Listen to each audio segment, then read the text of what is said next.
welcome in. Mount Palumbo Speaks here. Do a little post-game reaction from that butt whipping that the Broncos just received from the Baltimore Ravens. That was a rough one, man. So what can we take away from it? We'll dig into it.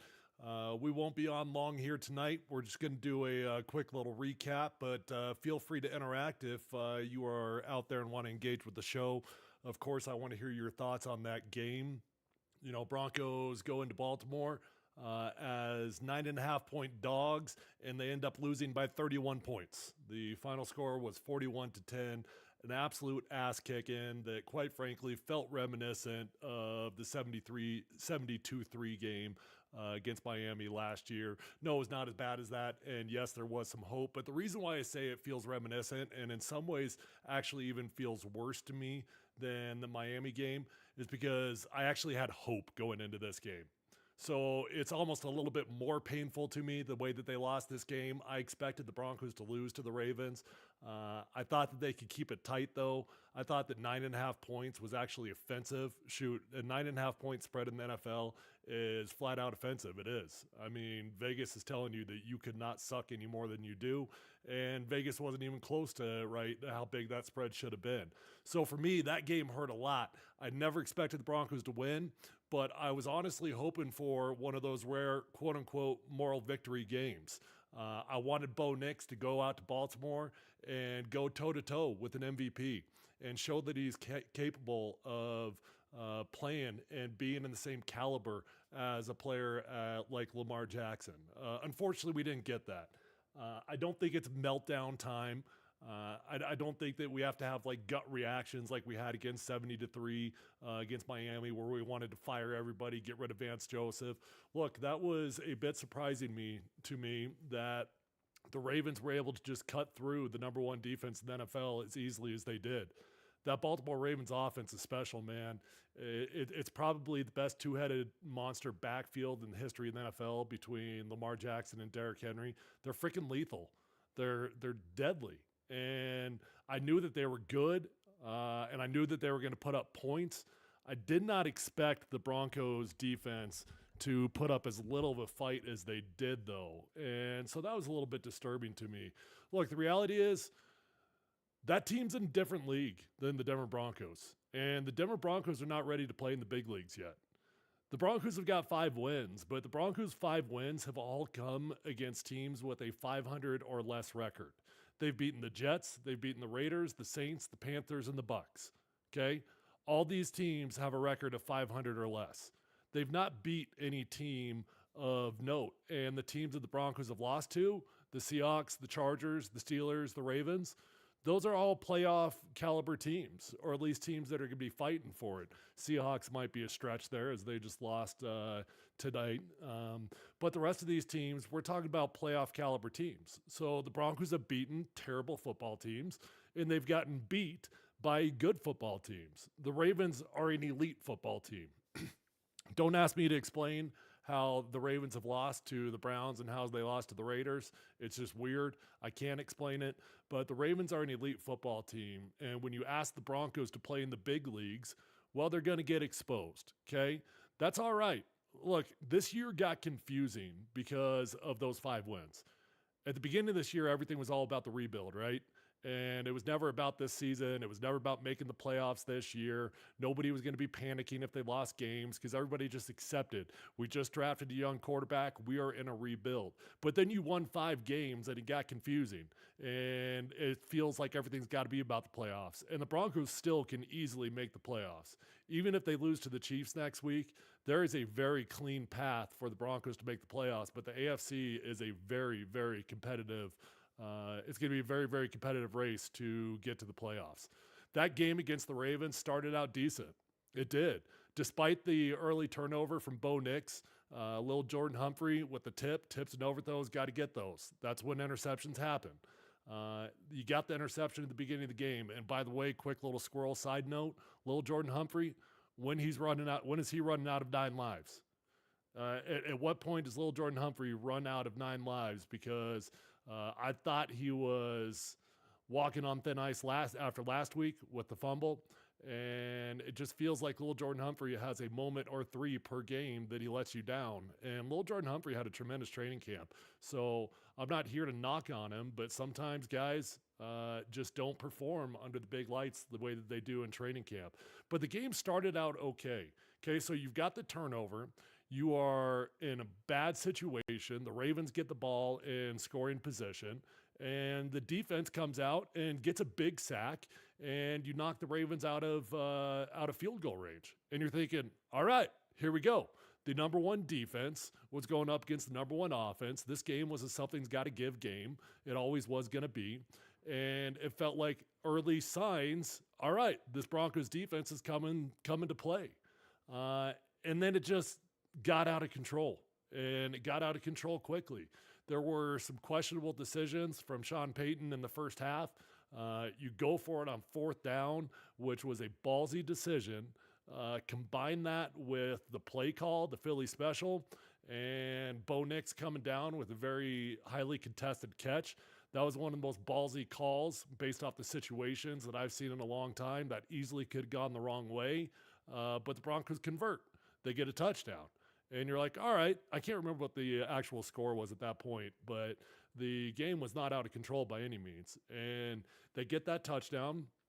So you're sitting here thinking to yourself, all right, Broncos are not in control of this game, but at least they're not getting their brains beat in. And then you get a little bit further in the first half. You've got some questionable clock management situations as you're trying to score, as the clock is trying to expire. I get why the Broncos didn't want to call timeout in that situation, because you don't want to give the ball back to Lamar Jackson. You would love to eat that clock up and get it down to 10, 15 seconds in a perfect world. They weren't able to do that. And but they also felt rushed, right? And it felt like there were some plays that probably could have used a timeout. What was more important, eating up the clock or getting a good play in? It felt like there were 2 or 3 plays in a row where the play clock was down to 0, and it felt like a miracle that the Broncos didn't have a delay of game. So you end up going for it on fourth down there also. All right, 2 fourth down attempts early on in the game. Broncos end up going 1 for 5 on fourth down attempts, and they only converted 43% of their third down tries. So you go for 2 early fourth down conversions. You get the first one. I'm not mad at Sean Payton for going for that second one, because, look, he said after the game he knew if he was going to beat the Ravens, they had to be nearly reckless in how aggressive they were going to be, and he's probably right. You know, settling for 3 points, what good's that going to do you when you're playing a team that is going to put up 10 points in 10 seconds? So you end up going for it. Doesn't work out. Ravens march down the field. They get the score before halftime, and now they're in the situation that every NFL team dreams of. Why do you defer in the NFL? You defer for the double score. It's the most effective weapon in the game. I forget what the exact stats are, so don't quote me on this, but it's something like 80% of the time a team, when they get the double score, they win the game. And what I mean by the double score is you defer, so you want the ball at halftime, you get the ball at the end of the first half, you get points. It doesn't even matter if you get 3 points or if you get 7 points. You get points. Then you come out of halftime and you get points on the next drive. It's like 80% of the time that team is going to win the game. And the Ravens were able to march down the field with, what was it, like 50-some seconds on the clock. Like that, no problem. Cut through the number one defense in the NFL like it was Swiss cheese. Now the game gets out of control. And we get to the second half. Derrick Henry, actually, let me pull up the box score here and go through some of this stuff with you guys. All right, where is that? Nope. There it is. Okay. Bo Nix ends up 19 of 33 for 223 yards, 1 interception, and 0 touchdowns. Courtland Sutton had another nice game. He strung together a few nice games. Now Courtland Sutton ends up with 122 yards on the game, but I'm going to flip over to the Ravens here because that's what I want to look at. There were some very interesting things that happened in this game. Lamar Jackson, he only carried the ball like 4 times. Let me see if I can find it. Where is it? Here it is. Yeah, Lamar Jackson carried the ball three total times, for 4 yards. So your number one goal when you play Lamar Jackson is to make him beat you with your arm. I get it. Everybody gets offended when you say that because what are you trying to say? Lamar Jackson can't throw the football? Nope, definitely not saying it. But he's usually most lethal with his feet, not his arm. So you try to take away it. Well, the Broncos took it away, or more so, it really felt like the Ravens really didn't even try to run Lamar Jackson. And Lamar Jackson just diced the Broncos up in the air. Derrick Henry had another great game. For him, it's kind of pedestrian numbers, 106 yards. Only had 23 carries and had 106 yards, but he averaged 4.6 per carry. And it felt like Derrick Henry could have run for 250 if they really tried. I mean, that is a big, strong man. Big, strong man. And the thing that's interesting about it, though, is you would say, okay, well, what's the game plan? Try to take what the Ravens are best at away from them. The Ravens have got the best two-headed backfield in the NFL. They've got Lamar Jackson. They've got Derrick Henry. Derrick Henry goes for 100 yards for him, pedestrian, and Lamar Jackson only has 4 yards. Well, you took it away from him. You more or less did your job. Problem is, man, look at this. I mean, Zay Flowers goes off, gets 127 yards receiving. The stats for the Ravens, though, it's really not that crazy. I mean, you look at the total team stats. Yards for the Ravens, 396 yards. Broncos had 319. But look at this one up here, 41 points to 10. So what's the big difference? Why were the Ravens able to put up 41 points when the Broncos were only able to put up 10? Well, it comes down to what you do in the red zone. And the Broncos just were not able to convert when they got down there. The Broncos end up going 1 of 4 in the red zone, and they're 1 of 3 in goal-to-go situations. They only end up walking away with a field goal in that one. And on the fourth down attempts, which obviously is going to make or break a football game, the Broncos went 1 of 5. Look, the Broncos got to get better on third downs. That's what it comes down to. But the red zone is what killed the Broncos. They actually got down there a couple times. They just couldn't convert. Okay, so if you score 3 out of 4 times in the red zone, well, now the game at least doesn't look embarrassing. Now it looks like you were competitive out there. All right, what does it mean? I don't know what it means. I certainly did not predict the Broncos are going to win this game. I thought it would be really nice for the Broncos' playoff odds if they could find a way to beat either the Ravens or the Chiefs. That would put them in the driver's seat to make the playoffs. But they didn't beat the Ravens. They're probably not going to beat the Chiefs either. Although a lot of people would tell you that the Chiefs would be the easier of the two teams to beat, despite the fact that the Chiefs are undefeated right now. A lot of people would tell you that. Actually, I didn't even see. What happened with the Chiefs today? I'm going to pull that up really quick. Oh, they play tomorrow. No wonder I haven't seen it. I was sitting here scratching my brain trying to figure out why I couldn't figure out what happened to the Chiefs. They haven't played yet. What does it mean for the Broncos? Well, it's just revealing. I don't know what it means. Look, by the time we got to the second half, actually, before I get to what it means, Bo Nix, I thought, did okay in that game. Until the second half. He got really spooked in the second half, man. I thought you could see his confidence just draining. And then late in the game, offensive line was not doing great by any means. The Broncos' offensive line has been tremendous this year, not in this game. And there was a drive there where Bo Nix was running around like a chicken with his head cut off in a way that I've never seen. I mean, it was actually crazy. The problem was the O-line was bad. They let a few guys in. Bo Nix got rushed. He got forced out of the pocket once or twice. That was very legitimate. Bo didn't have a chance but to get out of the pocket in order to save his life. And then after that, you talk about seeing ghosts. Most of the time that happens in coverage when you throw interceptions. I was seeing a ghost. I saw somebody there. Well, Bo Nix was seeing ghosts in the pass rush. I know that the Ravens were getting after the Broncos' offensive line, but Bo would catch that ball. Boom, I'm out of that pocket. Boom, I'm out of that pocket. I mean, he was sprinting his ass out of that pocket before the Broncos had even taken a kick step. He was running around like a chicken with his head cut off. So I was a little bit disappointed in that. because Bo had been progressing in that area over the last couple weeks. He'd been trusting his offensive line. I get it. The O-line was not having a good game, but Bo also can't lose his mind just because the offensive line was having a bad game. So, look, the blame goes all the way around. O-line's got to do their part. Receivers got to do their part. Bo Nix has got to do his part. There were a couple throws there that Bo Nix just overthrew that we're talking about touchdown throws. If Bo connects on one or two of those, it feels like a different game. So I didn't think the Bo Nix had a bad game per se. Matter of fact, I thought he looked pretty good in the first half. I'm going to do the all-22 on Tuesday, but I thought Bo Nix looked pretty decent in the first half. Second half, I felt like I could just see his confidence wavering, man, and I don't love that.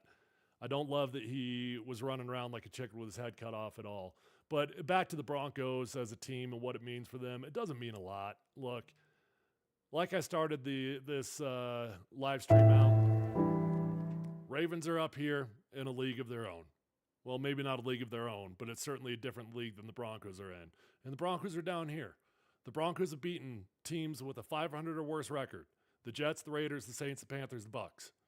Those are all the teams the Broncos have beaten, and they've lost to all the teams that are in the playoff hunt. So what it means, Broncos aren't in the big leagues, and they're not ready to play in the big leagues yet. But what's crazy about all that, despite the fact that they're not ready to play in the big leagues, they could still make the playoffs because the schedule gods have absolutely blessed the Denver Broncos this year. Remaining on the schedule, coming into last week, there were 10 teams with 2 or less wins, which was crazy bad. A third of the NFL only had 2 wins or less. And the Broncos had played 3 of those teams. And coming up, they've still got 3 of those teams, maybe even more. I mean, Broncos have got some bad teams in front of them. They got the Raiders, they got the Browns, they got the Colts, they got the Chargers who are struggling, and they got the Bengals who are having a weird year. Those are all 5 winnable football games. It ain't going to be easy, but if you lose to the Chiefs, if you can find a way to handle your business in there, I didn't count the Falcons because that's a tough game, and I didn't count the Chiefs in Week 17, although there's a case to be made that might be the easiest game of them all because if the Chiefs have got that number 1 seed locked up, they won't play their starters in that game.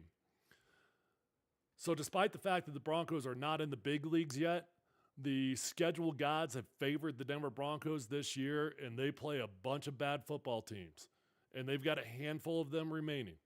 So the Broncos just got to get back to work, man. They got to embrace the misery. They got to embrace the suck. They got to realize what went wrong out there. I'm not panicking about Bo Nix, but I hope that he can learn something from that game in terms of you can't let one bad play spiral, right? You can't have 2 or 3 bad plays after because you had one, and you can't let your offensive line have 1 or 2 bad plays and let that mean that you're not going to trust them the rest of the game. It goes both ways. So that's what I hope that Bo Nix learns. Defensively, that was the surprise of the game. So Broncos got to get back in the film room and figure out what the heck went wrong defensively because that was ugly, man. It was the number 1 defense versus number 1 offense. It was always going to be something's got to give. It was going to either be the number 1 offense or it was going to be the number 1 defense, but it was the number 1 defense. And the Broncos got to get back in the film room and figure out why that got so bad because that was disturbing to me how easy it was. You could write it off as an anomaly if you want, and let's hope that it is, right? But you can't treat it as an anomaly in real time. So the Broncos need to take this game very, very seriously. They need to get back in the lab, and they got to treat this game like it was a big deal. Don't just write it off because it was the Ravens. There's a lot to be learned, and if the Broncos treat it appropriately, I still feel very optimistic about the Broncos' chances of making the playoffs this year. I see a lot of people predicting that the Broncos are going to beat the Chiefs next week. I don't know why. I don't know why all those predictions are coming out there, but they are, and maybe they will. The problem for the Broncos, though, is they can't let 1 bad game turn into 4, and if you lose 2, then what, right? So you don't want to let 1 turn into 2. You don't want to let 2 turn into 4. Broncos just get back to work, man, and they'll be okay. They're going to be all right. Just get back to work. They're not in the big leagues yet. That's all right. They weren't supposed to be in the big leagues yet. Get back to work. Don't let another game like that happen. And this is going to be interesting to see how Sean Payton treats this week, because a lot of times you do your toughest coaching when you win football games, not when you lose football games, because it's easier for the players to receive the information. They're in a good mood. And then a lot of times when you lose games, you kind of back off a little bit. And you're like, all right, boys, I'm going to treat this with kids' gloves a little bit, because you guys know, I know you guys didn't want to get your asses kicked. So you kind of back off a little bit. I don't think now is the time to back off. Get back in the lab and treat these men like they're the professionals that they are. Demand accountability. And let's see what happens next week against the Chiefs. I don't need them to beat the Chiefs, but you cannot have another blowout. You cannot have another blowout, because if you have another blowout, I don't think this team is mentally mature enough to handle it. All right. Love you all. Appreciate you guys watching. If you have not subscribed to Mount Plumbus Speaks, please take a second right now to go over to YouTube and subscribe for me. I'm getting like 700 to 1,000 people on my average live views. And almost 80% of the people that watch are not actually subscribed. So if you would take a second to go over to subscribe, you will not regret it, because I put out a ton of awesome content over there. Like I said, I got the All 22 coming out on Tuesday. I might even try to bump that up tomorrow if I can. But by Tuesday, we will have the All 22. I'll go through every single play of the Broncos offense, and you guys can learn about what exactly went wrong once we dig into the coach's film. All right, love you guys.